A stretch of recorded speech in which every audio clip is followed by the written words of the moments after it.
Dios les bendiga a todos. Amén. Dios les bendiga de verdad. Quiero que Dios les bendiga. Qué bueno es nuestro Dios que nos permite estar en este día, vamos a decir, histórico para esta nación, en el que ha comenzado un ciclo nuevo para este tiempo y para estos años venideros. Y no me refiero al ciclo político, sino al ciclo espiritual. La atmósfera espiritual ha venido a traer algo nuevo y nosotros tenemos que estar alertas en torno a esto, estar pendientes a lo que el cielo está hablando. Y en virtud de lo profético, yo quiero hoy invitarlos a estar estudiando con nosotros esta primera etapa del libro de Daniel, en el capítulo 1, los primeros 5 versículos del libro de Daniel. Ahora yo le voy a hacer una pregunta a alguien, o voy a hacer una pregunta en general. ¿Creen ustedes que de estos 5 versículos pudiéramos pasar más de 1 o 2 horas dando un estudio? Creo que sí. ¿Alguien cree que no? Levánteme la mano si cree que no. Natanael dice que no. ¿Alguien cree que sí? Amén. Ok. ¿Quién tiene los primeros 2 versículos? Amaris, los otros 2 versículos la hermana Alma y el último versículo la pastora. Sin lente. Los primeros 2 versículos, Amaris. Amén. Daniel capítulo 1. En el año tercero del reinado de Joacim, rey de Judá, vino Nabucodonosor, rey de Babilonia, a Jerusalén y la sitió. Y el Señor entregó en sus manos a Joacim, rey de Judá, y parte de los utensilios de la casa de Dios, y los trajo a tierra de Sinar, a la casa de su Dios, y colocó los utensilios en la casa del tesoro de su Dios. Los versos 3 y 4, hermana Alma.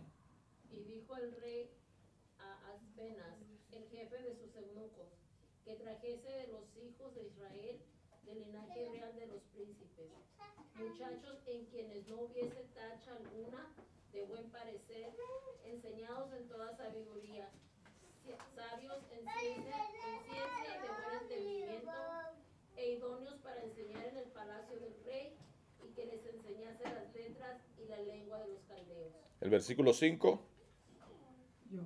Y les señaló el rey ración para cada día, de la provisión de la comida del rey y del vino que él bebía, y que los criase 3 años, para que al fin de ellos se presentasen delante del rey. Muy bien, ahora yo los voy a leer para que quede grabado, para que quede en constancia. Los primeros 5 versículos dicen así, acerca de Daniel y sus compañeros en Babilonia. En el año tercero, vaya tomando nota. Miren, mientras la lectura va fluyendo, tome nota de las palabras, los lugares, los nombres, las cosas que le salgan impresionantes, importantes, relevantes. En el año tercero del reinado del rey Joacim, vino de Judá, para establecer de dónde es. En el año tercero del reinado de Joacim, rey de Judá, vino Nabucodonosor, rey de Babilonia, a Jerusalén y la sitió. Y el Señor entregó en sus manos a Joacim, rey de Judá, y parte de los utensilios de la casa de Dios, y los trajo a tierra de Sinar, a la casa de su Dios, y colocó los utensilios en la casa de su Dios, en el tesoro de su Dios. Y dijo el rey a Aspenaz, jefe de los eunucos, que trajese de los hijos de Israel, del linaje real de los príncipes, muchachos a quienes no hubiese tacha en ellos, de buen parecer, enseñados en toda sabiduría, sabios en ciencia y de buen entendimiento, e idóneos para estar en la presencia, en el palacio del rey, y que les enseñase las letras y la lengua de los caldeos. Y le señaló el rey ración para cada día de la provisión de la comida del rey y del vino que bebía, y que los criase 3 años, para que al fin de ellos se presentasen delante del rey. Voy a empezar de atrás para adelante. Cuando habla de criarlos, no habla de hacerlos crecer en tamaño, sino de formarlos, de guiarlos, de instruirlos, de proveerles, de darle lo que necesitaran para que al tiempo de los 3 años estuvieran como el rey los quería. Entonces vamos ahora a entrar en el estudio profundo, a ir desglosando verso por verso. En el contexto histórico, Joacim fue rey de Judá en los años 609 al 598 a.C. Recuérdense que en la temporada antes de Cristo los años empezaban al revés. Ahora vamos en números ascendentes. En aquel entonces eran descendentes, o para nosotros entenderlos ahora, en el tiempo histórico se menciona de forma descendente, de atrás para adelante. Entonces, en este periodo era de agitación política en Israel. Recuerden que el reino estaba dividido en dos: el reino de Judá y el reino de Israel, de la parte sur. Pero en esta parte era Joacim, rey de Judá, donde estaba Jerusalén, la ciudad de Jerusalén, que fue sitiada. ¿Qué significa ser sitiada?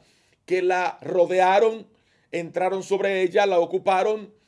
Y hay información importante aquí, porque Joacim fue hijo del rey Joasías, o del rey Josías, que había sido conocido porque era un hombre piadoso, era un hombre bueno. Pero este muchacho, o este hombre, hijo de Josías, rey Joacim, gobernó poco tiempo, pero en el poco tiempo se apartó de los caminos del Señor.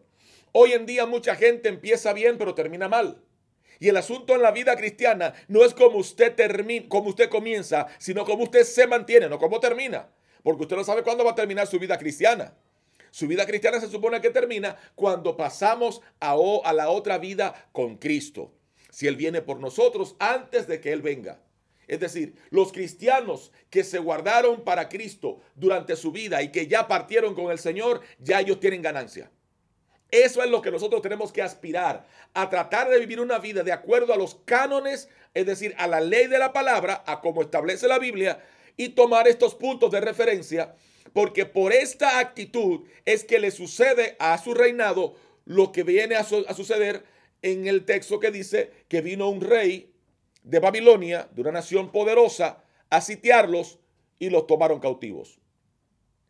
Entonces, Joacim es recordado en la Biblia por su injusticia, por su desobediencia a Dios, por ser una persona que quebrantó los principios que se le habían enseñado. ¿Cuánta gente que se le enseñan los principios de la palabra lo andan rompiendo constantemente?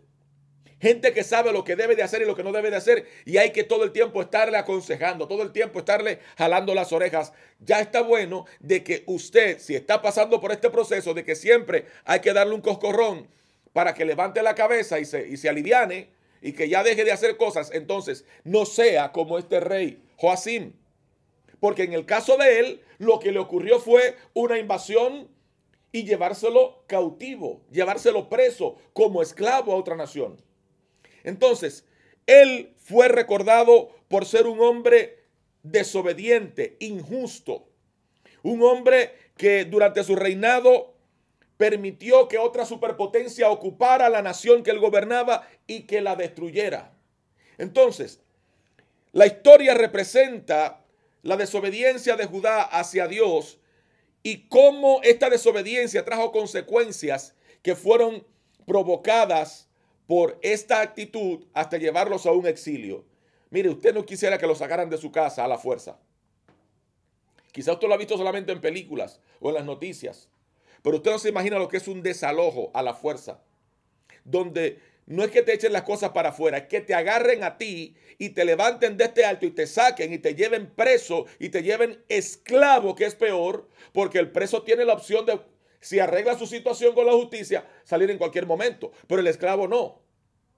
El esclavo era la muerte o ser vendido a otro dueño. Entonces, esto fue lo que pasó con el pueblo de Judá, con los judíos de la época, del año 609 al 598 a.C., en el cual, siendo Joacim rey, en el tercer año, y la Biblia es específica, por eso lo digo, tomen nota. ¿Qué dice? En el tercer año del rey Joacim, en los primeros 3, es decir, nada más tenía 3 años gobernando. Vamos a ver ahorita cuánto tiempo duró David. Entonces, ¿qué nos dice este texto? En este primer versículo nos da una descripción de quién era él, de dónde venía él y por qué le pasa esto. Nosotros tenemos que evaluar nuestra vida. tratar de evaluar el por qué nos pasan algunas cosas o cómo evitar que nos vuelva a pasar otra vez lo que en un momento vivimos.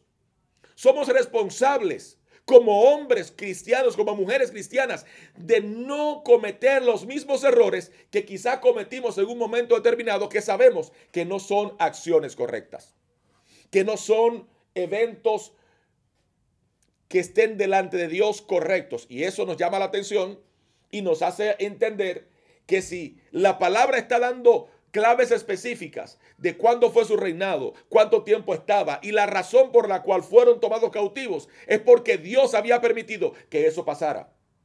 Mucha gente se queja a veces de por qué le pasan las cosas. Muchas veces es porque Dios quiere fortalecerte y hacerte crecer, pero muchas veces es por nuestras malas prácticas. No me voy a excluir. Nuestras malas prácticas. Tenemos que entender que hoy en día cada historia de la Biblia, aparte del contexto histórico, cultural, religioso, en fin, todo lo que nos pueda traer, lo que mayormente nos debe llamar la atención es el legado y el mensaje que nos deja cada información escrita en la palabra. ¿Qué usted toma de cada historia que escucha? Quizá usted había oído esta historia en alguna ocasión. Quizá usted había oído esta historia en un momento determinado, pero lo que esta historia está contando es que usted tiene que evitar hacer las cosas incorrectas y evitar que Dios se incomode con usted por una mala decisión o un proceso repetitivo de acciones que a Dios no le agradan.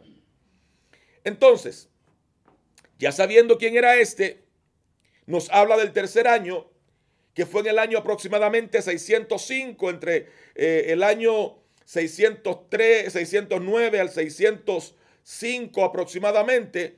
Y este periodo es en el que Nabucodonosor viene y entra a la ciudad y los toma cautivos y los toma presos, los toma como esclavos. Y esto lo que hace es que trae el cumplimiento de las advertencias de los profetas por la desobediencia. Óigame bien, los profetas antes de Daniel, si usted se lee a los profetas antes de Daniel, se va a dar cuenta las advertencias proféticas que habían estado sobre el pueblo y sobre la nación por más de 400 años. Y dicho sea de paso, vuelvo a uno de mis versos favoritos, y en el libro de Deuteronomio: si hicieras todo lo que Dios te ordena, entonces te irá bien. Pero si lo haces mal, si no cumples lo que Dios te ordena, entonces te va a pasar esta maldición y esta maldición. Y ahí hay tanto bendiciones como maldiciones enumeradas, específicas. Y te las repite hasta el libro de Apocalipsis en el capítulo 21. Casi al final del libro, en el capítulo 21 te está diciendo que todo aquel que haga las cosas mal y desagrade a Dios se va a ir a arder en el lago que arde con fuego y azufre, que es la muerte segunda. Es un libro que nadie lo quiere leer, pero está ahí y está en conexión con todos los profetas antiguos. Por lo tanto, en el tercer año del rey Joacim, en Judá, Nabucodonosor viene y entra y toma el control cumpliendo una profecía. Mira cómo Dios toma a un impío para cumplir una profecía. Porque la gente nada más tiene o quiere tomar por conveniencia el versículo que dice que la riqueza de los impíos serán para los justos. Ese sí lo quieren aplicar, porque somos muy materialistas. Queremos mucho las riquezas ajenas sin trabajarlas. O bueno, si a Dios le place que alguien trabaje toda su vida y tenga mucho dinero y se lo done a la iglesia o se lo done al pueblo o a alguien que conozca. Amén. Pero aquí lo que te está diciendo es que tú vas a tener recompensa de las cosas buenas que hagas y consecuencias de las cosas malas que hagas. Por eso se nos manda a amar a Dios. Porque el que ama a Dios no transgrede su ley. Y el que ama al prójimo no hace nada en contra de su hermano. Entonces, esta referencia histórica del tercer año muestra cómo Dios usó a los hombres para lograr que eventos mundiales se desarrollaran. Porque este evento fue tan global que se está hablando hoy en día todavía, miles de años después, la historia de por qué Nabucodonosor II fue e invadió el territorio de Judá y se los llevó a todos. Porque miren qué pasaba. En ese entonces habían dos enemigos grandes de los judíos, del pueblo de Israel, que era Egipto en la parte sur y en la parte norte, entonces, estaban los babilonios y a todo alrededor. Babilonia, según la geografía cristiana o la geografía mundial histórica, se dice que era todo el área de lo que hoy es el Golfo Pérsico, todo lo que hoy es Kuwait, Irak, y toda esa zona de alrededor. Se supone que era un territorio extenso, un territorio impresionante, y este rey dominaba a todo el que estaba cerca si se lo proponía, y lo logró con Israel, lo logró con los judíos. Fue a Jerusalén, la sitió, la invadió y tomó a todo el mundo cautivo. Nabucodonosor II es uno de los monarcas más poderosos de la Biblia según la historia babilónica, y gobernó aproximadamente entre el año 605 al 562. Más de 50 o 60 años gobernando con una mano dura. Entonces, este hombre es recordado por expandir su imperio en todos los territorios posibles alrededor, y realizó proyectos arquitectónicos de gran notoriedad, como los famosos jardines colgantes de Babilonia. Lideró varias campañas contra Judá, no solamente una, porque fueron 2 veces de Babilonia a Israel. La primera fue a sitiarla, la ocuparon, y la segunda vez volvieron a buscar más personas para esclavizarlos y llevarlos a Babilonia. En 2 ocasiones.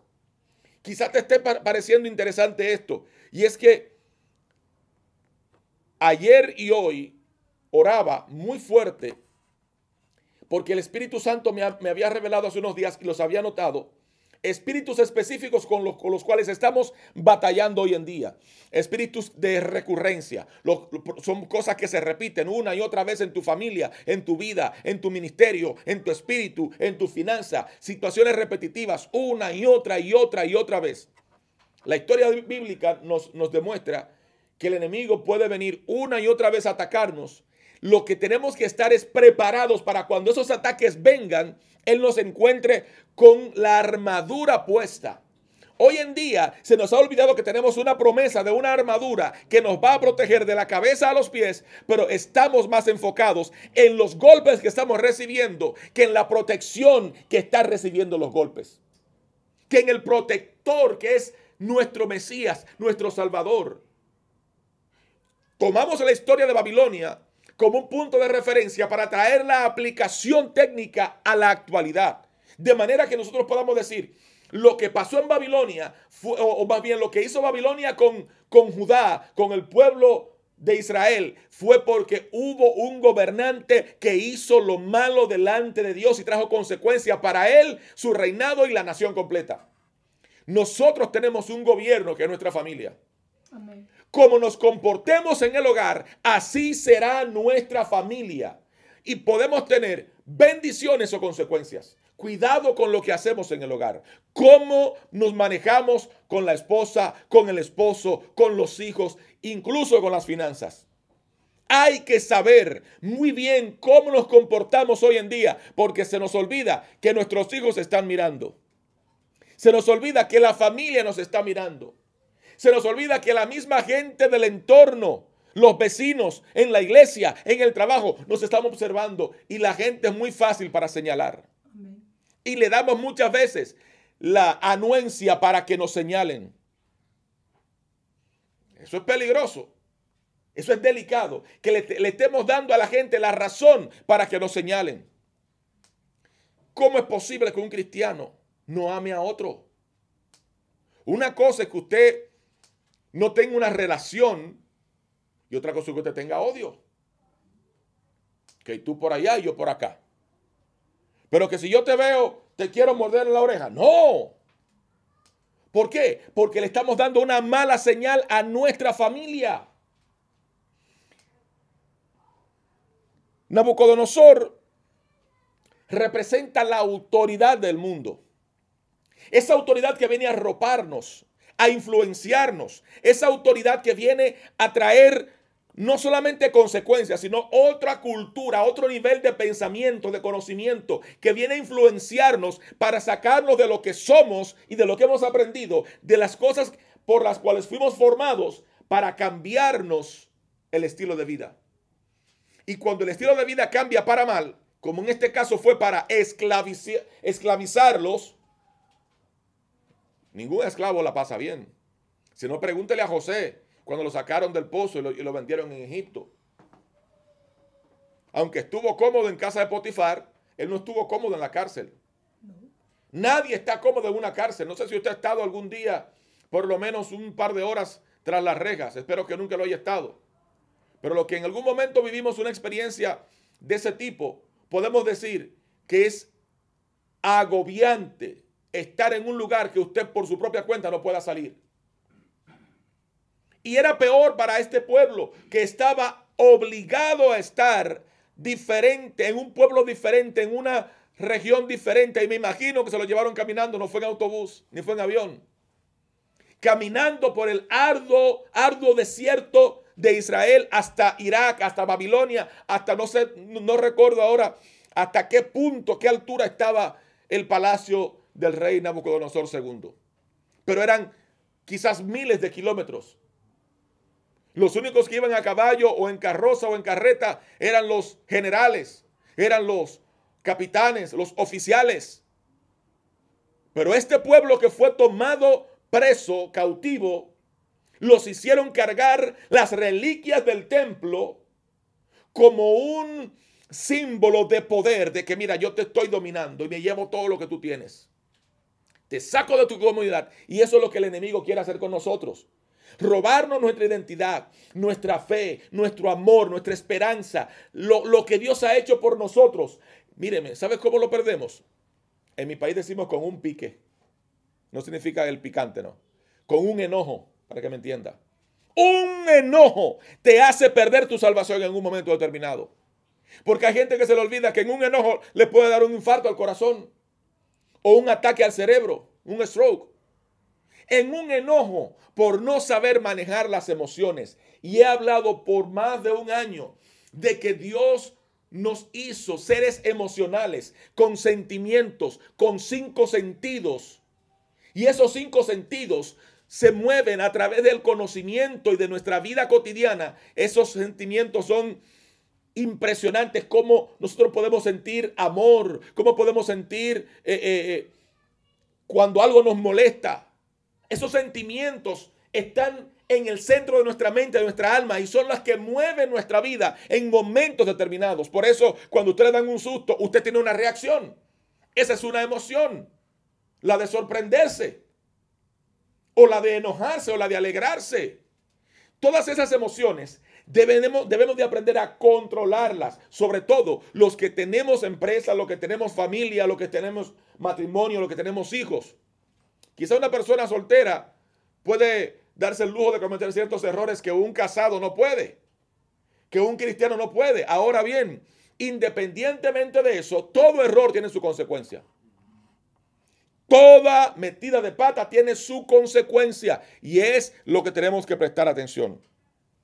Entonces, Babilonia representa el desafío y el compromiso de una autoridad que no es la de Dios. Nos desafían, nos comprometen, nos empujan, nos impulsan a algo que no queremos hacer. Nadie quiere irse en contra de la voluntad propia, hacer lo que no le conviene.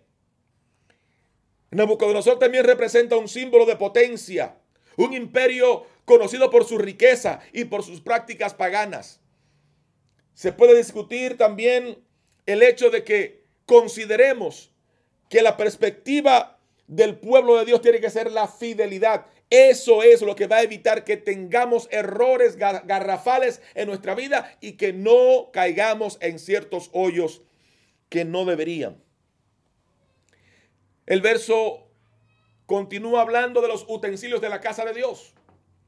Y estos fueron tomados del templo de Jerusalén como un símbolo de victoria y de humillación sobre Judá. Porque se supone que eran elementos sagrados.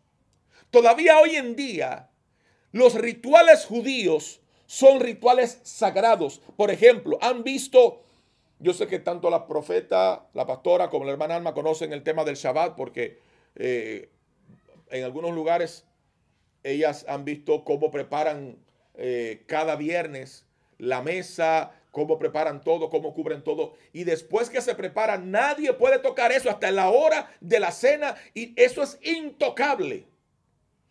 Son rituales religiosos, pero para ellos son sagrados. Quizá para usted, para mí no tenga mucho sentido, pero para el que practique el judaísmo, el Shabbat y los elementos, la menorá, el pan, las copas que se usan, los platos, los cubiertos, el tipo de comida, el tipo de vino kosher, en fin, todo eso tiene unos elementos de rigor que no son violados. Y el cristiano occidental todo lo cambia, todo lo viola, todo lo cambia a su manera, diferente a como dice la palabra. Los judíos quizás están perdidos en muchas cosas porque para ellos Cristo no es el Salvador, en fin, eso es otro tema de clase. Pero sin embargo, los rigores de su cultura no los cambian. Y esto es lo que Nabucodonosor II estaba intentando y de hecho lo hizo. Lo hizo. Cambiar la identidad de aquellos jóvenes, hombres y muchachos judíos que fueron llevados cautivos, presos a Babilonia. Y estos utensilios, objetos sagrados, eran por ejemplo las copas, los platos, los incensarios, los candelabros y todos los artículos que estaban en el templo de Jerusalén. Los mantos, todo lo que tenía que ver con los rituales religiosos de los judíos fueron tomados como botín de guerra. Lo tomaron y eso representaba una afrenta, una humillación. Muchas veces el enemigo te quiere quitar el carro, la casa, tus finanzas, tu negocio. El enemigo va a atacar. Y míralo, ahí está el caso de Job. Job era un hombre íntegro. Íntegro, quizás el más íntegro, aparte de Cristo, de Jesús en la tierra. Y Job sufrió lo que ningún hombre quiere sufrir. No solamente perdió todo lo material, sino que también su cuerpo fue afectado con lepra. Miren, yo no me imagino con lepra, de verdad que no. Pero al conocer esta enfermedad, porque tuve familiares ancianos que murieron hace muchos años, que sufrieron de esta enfermedad, y te puedo decir lo difícil que era para ellos sufrir esta enfermedad, cómo su piel no se recomponía, cómo su cuerpo se iba afectando, hasta el punto que le iban cortando áreas de su cuerpo, los dedos, los pies, las piernas, quizás un dedo de la mano, un brazo, en fin. Esto, aparte de que eran llagas que producían dolor, que producían molestia, esto es incómodo para que lo pueda sufrir. Y Job vivió eso. Y aún así se mantuvo adorando a Dios hasta el último momento. ¿Qué dijo Job? Jehová dio, Jehová quitó, sea el nombre de Jehová bendito. Nosotros a veces tenemos un problema y somos rápidos para, Señor, gritarle al Señor como si Dios se moviera por los gritos de nosotros. No obstante, nosotros podemos pedirle a Dios que opere en áreas de nuestra vida en las que somos débiles. La palabra dice que Él se fortalece en nuestras debilidades. Cuando uno reconoce que es débil en una área, entonces es cuando Dios opera a favor de nosotros. Estos utensilios también representaban la pérdida temporal de la presencia y el favor de Dios sobre Judá. Porque no era solamente que se llevaran la menorá, se llevaron los candelabros, las copas, los platos. Era que esto representaba los elementos con los cuales se preparaba el Shabbat cada viernes para tener la cena del sábado, para tener la celebración del Shabbat y estar en consagración a Dios. Y eso no lo podían hacer durante estuvieran presos, cautivos en Babilonia. El diablo va a querer que tú pierdas, que usted y yo perdamos la comunión con Dios, las cosas que son un rigor de fe como el orar, el arrodillarnos, el levantar las manos, en unirse en adoración en el templo, en fin, todo eso el enemigo nos va a tirar y a tirar para evitar que nosotros caigamos o más bien para hacer que caigamos en ese ciclo repetitivo de queja y de maldición. Por otro lado, se explica también que debemos tener como sagrado las cosas que representan nuestra fe. ¿Qué representa tu fe? Congregarte, tener comunión con Dios, orar, creer en Él aunque nunca lo has visto. Todo lo que represente tu fe, el enemigo lo va a querer atacar para evitar que crezcas y que alcances tus milagros. La palabra dice, y mayores cosas harán en mi nombre, pero hoy nos hemos acostumbrado a que alguien que sea el que predique en la iglesia venga y te diga lo que Dios quiere hacer contigo, cuando Dios tiene un canal directo con cada uno. El enemigo hoy en día le ha vendido un papelazo a la iglesia de que solamente ciertos profetas, ciertos evangelistas o ciertos ministros o pastores son los que tienen un contacto con Dios, que Dios le habla y le hablan al pueblo. Sí, Dios lo hace con el que se consagra y ministra en el templo, pero aquellas personas que no se consagran no van a tener respuesta de Dios, no van a oír la voz de Dios, pueden oír una voz diferente, pero no la de Dios, y eso es bíblico. Cuando no hay consagración, Dios no deposita su unción, su voz, su palabra, su presencia en un templo contaminado. Búsqueme en la Biblia. ¿En qué templo contaminado se manifestó Jehová? En ninguno. En ninguno. Tenía que ser consagrado para Él, apartado para Él. Incluso la persona que representaba a Dios en el altar tenía que consagrarse para Dios. Hoy en día, y me da mucha pena decir esto, hay gente que no se consagra, que ha tomado esto muy a la ligera. Y esto es sagrado. Estar aquí frente a ustedes, hablándole de la palabra, bajo los fundamentos de la palabra, esto es sagrado. Cualquier palabra fuera de contexto y con malicia que sea dicha, daré cuenta de ella. Y tendré consecuencias si lo hago.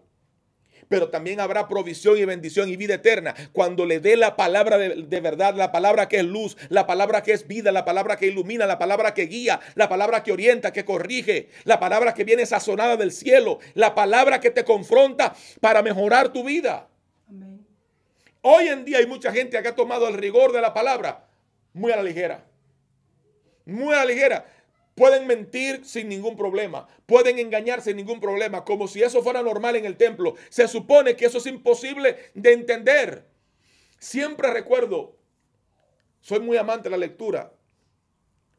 Y en un libro leí una historia de que hay un monje en un templo allá en esas montañas. Había un maestro, el mayor, y había uno joven. Y el joven estaba mirando hacia el cielo por la ventana, muy intrigado. Y el maestro Shaolin viene y le pregunta, hijo mío, ¿qué haces mirando tan intrigado por la ventana? Y el muchacho le dice, maestro, es que estoy mirando un elefante volar. Oh, qué bien. Y se va. El joven se queda intrigado y dice, ¿por qué él me creyó? Pasa el rato y va donde el maestro. Maestro, ¿por qué usted cuando me preguntó y yo le respondí que había un elefante volando, usted me lo creyó? Porque dijo, y le respondió el maestro, prefiero creer que hay un elefante volando y no un monje mintiendo. Fin de la película. Una moraleja profunda. Llévele eso al punto cristiano. Prefiero creer que hay alguien haciendo una broma, quizás para romper el hielo en el altar, por alguna situación difícil, a que sea una gente que esté mintiendo. Porque ¿qué dice la Biblia de los mentirosos? Que son unos hijos del diablo. Y a mí no me cabe en la cabeza que haya una gente mintiendo en el altar. Es decir, yo no concibo que un hijo del diablo me esté ministrando a mí. Yo no concibo eso y me perdonan. Desde el punto de vista bíblico, no personal. Si estoy equivocado, venga y corrígeme. Y yo agacho mi cabeza y agarro mi coscorrón. En dominicano y en Puerto Rico, coscotazo. O pescozá. Yo no concibo eso. Ahora bien, hay otro punto. se menciona un lugar llamado Sinar. Sinar era uno de los nombres dados a Babilonia para identificarla de otras ciudades y de otras regiones rodeadas o que eran cercanas. O era otra palabra babilónica para definir el territorio de Nabucodonosor. Esta palabra Sinar representa los desafíos de la cultura que nos rodea hoy en día, que nos pueden alejar de las personas, o más bien nos pueden alejar de la persona de Dios. Cuando te llevan a Sinar, cuando te llevan a un lugar de esclavitud, te están tratando de alejar de Dios. ¿Qué hacen aquellos que mienten en el altar? Intentan dominar con psicología tu vida, intentan dominar con cosas humanas tu vida para llevarte a su terreno y que ellos puedan sacarte provecho a ti mientras ellos están gobernando. Diga conmigo, no señor. No, Señor. Somos libres, no esclavos. A libertad nos llamó Cristo, dice mi Biblia. Y su Biblia y la mía, la de todo. A libertad nos llamó Cristo. Y no podemos permitir que ninguna persona con espíritu babilónico nos quiera venir a gobernar. Nuestro gobierno es celestial, no es terrenal. Nuestro gobierno tiene orden, tiene principios, tiene leyes, tiene jerarcas que nos dirige, que es Cristo. Su Espíritu Santo, su poder aquí en la tierra. Y nosotros tenemos que pedirle a Dios que nos enseñe cada vez más su palabra. Y no hemos terminado todavía la clase. Y miren el poco texto que leímos y el gran contexto que hemos explicado. Por ejemplo, cuando habla del eunuco, Aspenaz era el oficial encargado de preparar a los jóvenes que eran los esclavos para que al cabo de 3 años le sirvieran al rey Nabucodonosor. Es una figura de autoridad en el imperio babilónico. Cuando el enemigo te pone a alguien a gobernarte, a dominarte, ¿sabe lo que hace? Te pone a alguien que pueda tener influencia de enseñarte, de instruirte. La palabra habla de los falsos maestros y los falsos profetas. Son aquellas gentes que vienen con enseñanzas humanas, con psicología humana, vestidas de conocimiento de la Biblia. Y ahí voy a mencionar siempre a un autor que a mí me encanta, aunque a muchos cristianos no, que es el autor Dan Brown.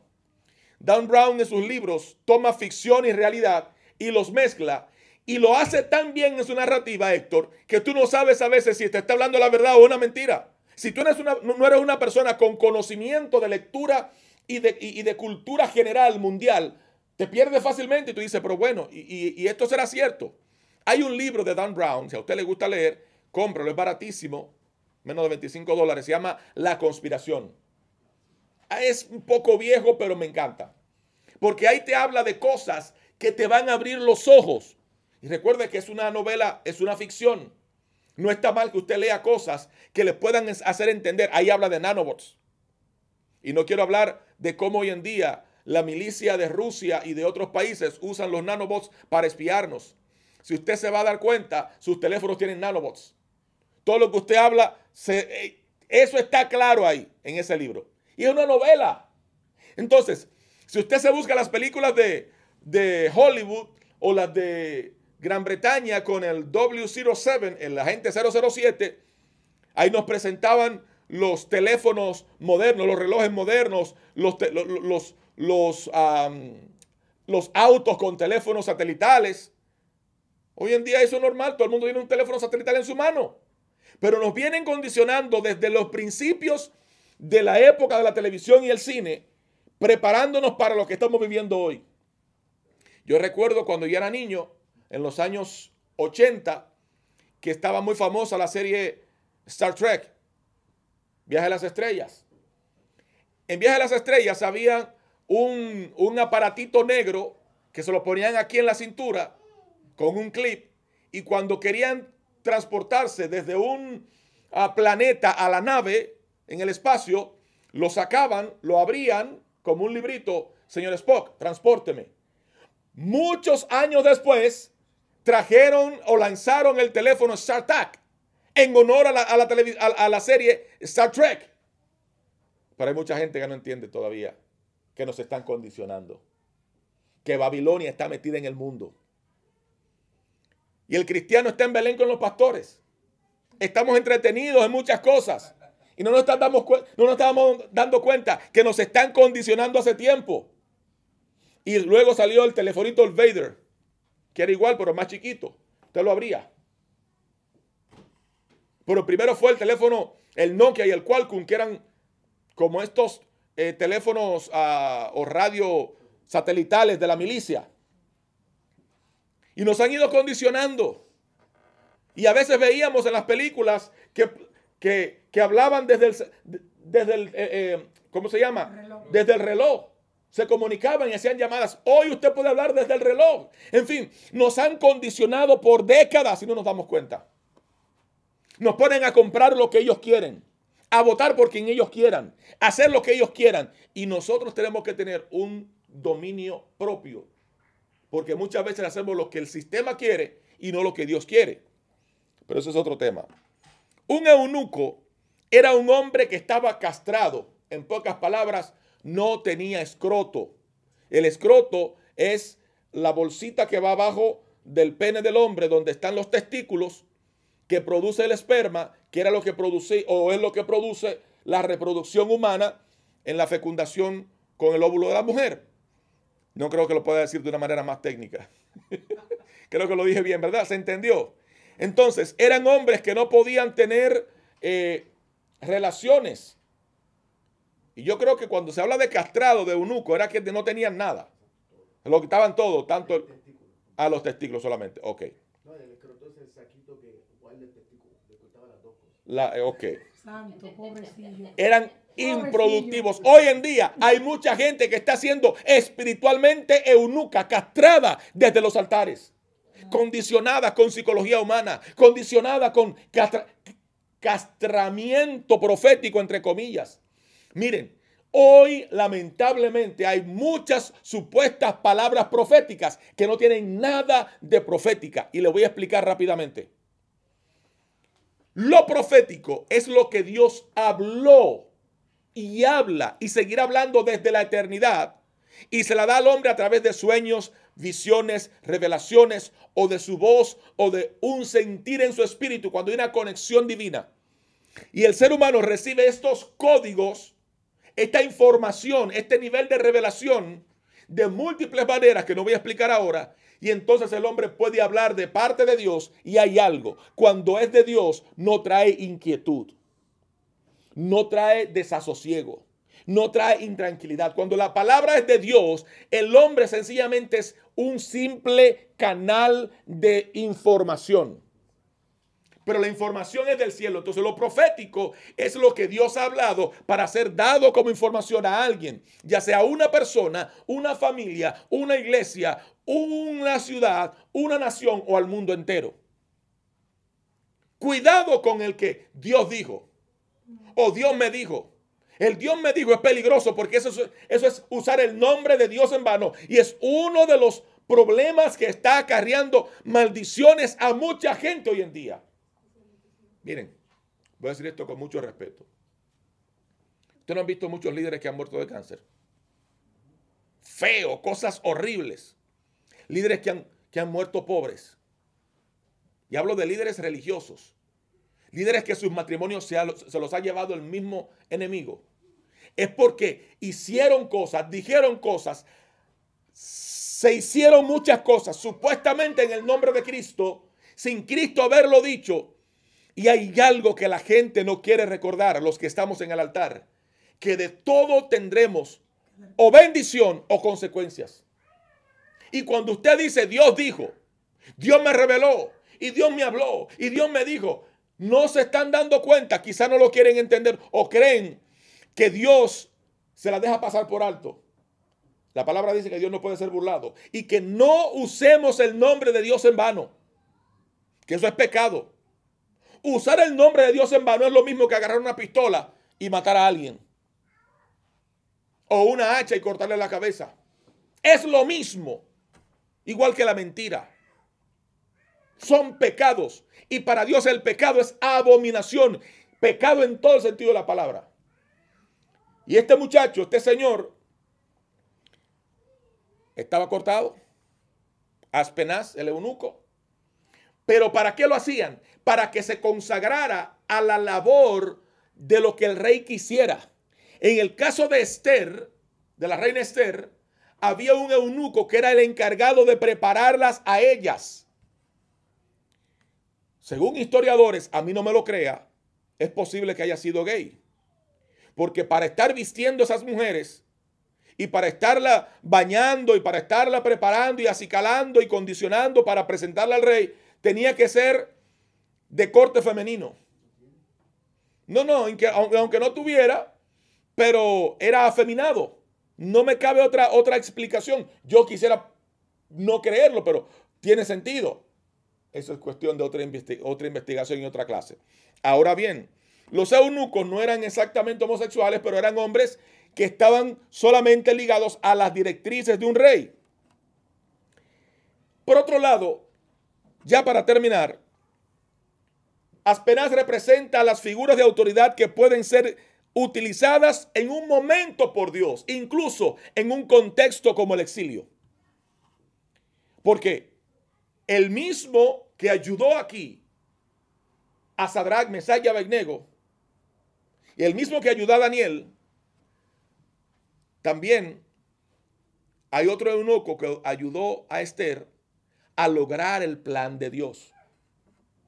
A veces Dios va a usar la gente que menos tú te esperas para bendecirte, para ayudarte, para levantarte, para sacarte adelante. En el momento menos pensado, Dios te envía a alguien que tú no te esperas a darte la mano. Y es posible que sea un gran impío, que sea un no creyente, para que tú puedas decir, esto lo hizo Dios. Amén. Para que podamos decir, lo que estoy viviendo hoy en día es porque Dios me metió la mano, es porque Dios me ayudó, es porque fue Dios que envió a no sé quién, y ese no sé quién, aquí está. Darlo como testimonio. Cuando habla de los hijos de Israel, habla de los jóvenes judíos del pueblo de Dios que fueron tomados en cautiverio. Podemos reflexionar sobre la identidad y la fidelidad de Dios a ellos y podemos entender que en este gobierno del rey Joacim, si calculamos unos 400 años atrás en promedio, según la historia, cuando David hizo el censo, David duró 40 años en su gobierno como rey, él hizo un censo, que lo hablé el domingo pasado, y en ese censo se dice que había en promedio 1.300.000 hombres listos para la guerra, sin contar los ancianos, las mujeres y los niños. Y sin contar los hombres mancos, lisiados que no podían pelear. Había 1.300.000. Por lo que se cree que en tiempos de Josafat, más adelante y antes de este proceso también de Babilonia, Josafat tenía 1.500.000 hombres para la guerra, y cuando venían los amonitas y los de Seir y las tres naciones en contra de él, se prevé que había un promedio de 4 millones o 5 millones de hombres en contra de ellos que venían para Israel a invadirlos. Y por eso es que Josafat, según la palabra, dice que tuvo miedo. Tuvo miedo porque él no tenía la cantidad de hombres necesaria para enfrentarse a esos 3 batallones, a esos 3 reyes. Y es ahí a donde entonces se cumple el recordatorio profético. Pero Señor, tú dijiste, Señor, tú nos prometiste que si veníamos a este templo y nos postrábamos y nos humillábamos, tú ibas a responder. Ahora ven y responde. ¿Y qué hizo Dios? Levantó un profeta y ese profeta le dijo, no tengan miedo. Aquí no hay que pelear porque de Jehová es la guerra y él va a pelear. ¿Qué pasó? Tal como dijo el profeta. Cuando un profeta habla de parte de Dios, trae cumplimiento. Amén. Cuando un profeta te habla lo que Dios ha dicho viene a hacerse real en la vida. Al otro día, cuando bajaron por la cuesta de Sisa al desierto de Tecoa, había más de 5 millones de hombres tendidos en el piso, todos muertos, el charco de sangre. Y dice que los israelitas pasaron 3 días recogiendo el botín. 3 días son ¿cuántas horas? 72. No. Sí. 72 horas recogiendo el botín. Imagínense usted. Donde hay 5 millones de personas tendidas en el piso. Hoy en día, tenemos que entender que nuestra fuerza no depende de cuánta gente esté preparada para pelear con armas, con machetes, con piedras, sino cuánta gente está dispuesta a ir de rodillas delante de Dios a favor del pueblo de Dios. Amén. Cada mañana estamos orando y estamos declarando por cada familia. Cada mañana, cada madrugada, mi esposa y yo estamos clamando, gimiendo por toda la iglesia y aún por las otras 300 familias que aún no han llegado. Amén.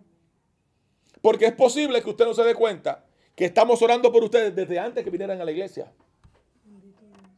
Desde hace un año estamos orando por 300 familias. Ya faltan menos. Y usted no había llegado todavía. Usted no había llegado, usted no había llegado, usted no había llegado. Ustedes sí estaban desde el primer día. Y los pastores. Y unos que otros. Pero la mayoría no estaba. Significa que la oración tiene poder. Y cuando el pueblo se une, cuando el pueblo clama, algo ocurre. Entonces, no es la cantidad de gente que viene contra ti, sino la calidad de tus rodillas delante de la presencia de Dios.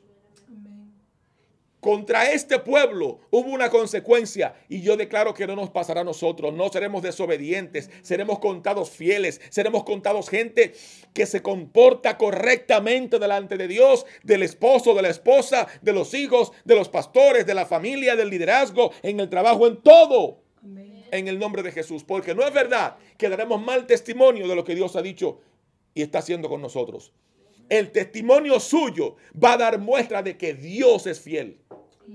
De que usted está haciendo las cosas que a Dios le agradan. De que usted y yo vamos a hacer las cosas a la manera de Dios. Y no nos va a pasar como este rey, que fue encontrado culpable cuando Dios le mandó a este rey contrario y le dijo, mira, vete allí, mijo, arrasa con ellos. No están haciendo las cosas bien.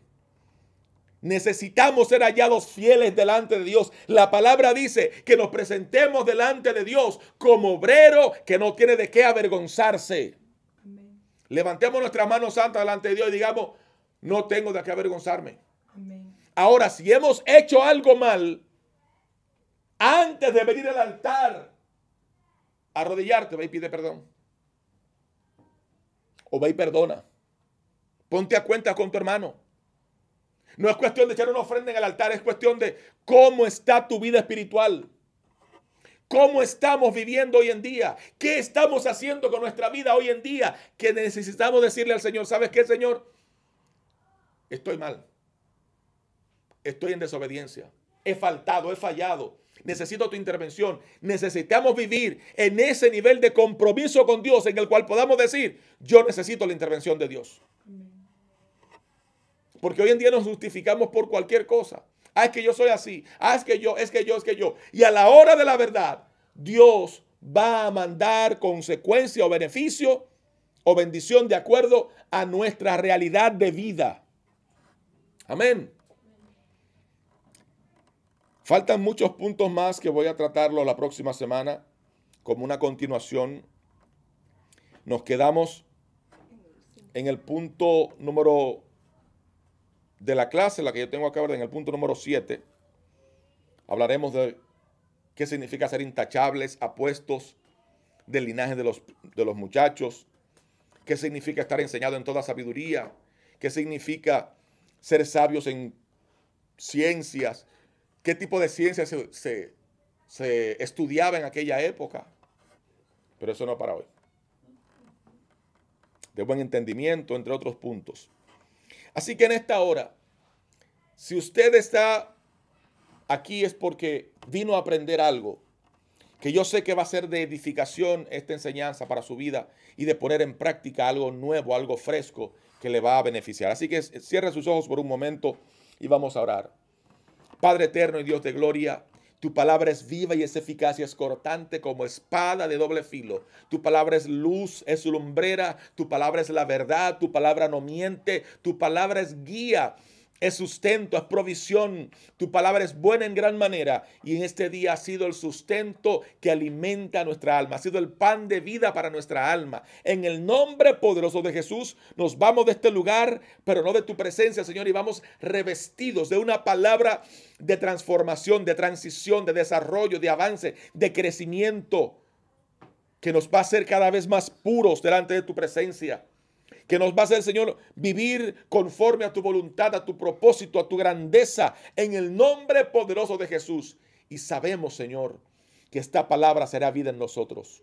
Gloria a ti. Sabemos, Señor, que no vamos a ser tomados por desobedientes, sino por hombres y mujeres, jóvenes, niños y niñas, ancianos, obedientes, que cumplimos tu palabra, tus mandamientos, tu ley, y que no transgredimos tus principios, y que vivimos cada día de acuerdo a tus estatutos y a tus decretos, agradándote a ti en todo, Señor. Y cuando fallemos, vayamos delante de tu presencia arrepentidos para ser transformados en el nombre de Jesús. Gracias. Amén y amén. Amén.